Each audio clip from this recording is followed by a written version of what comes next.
Hello বন্ধুরা, good morning, Ram Ram, Radhe Radhe. আজকে তোমাদের প্রথম ক্লাস অনুপাত। অতএব তোমরা দেখতে পাচ্ছ অনুপাতের 6টা কোশ্চেন আছে।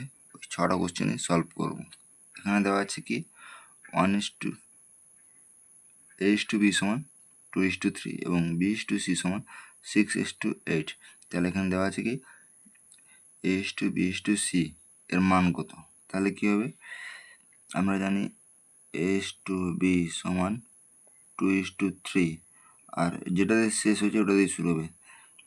b:c সমান 6:8, বাংলার ব্যঞ্জন বর্ণ দ নিয়মে হবে ওটা। অর্থাৎ এরকম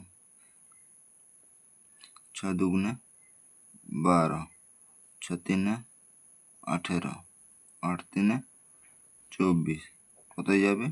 3-এ যাবে। 3 4-এ 12,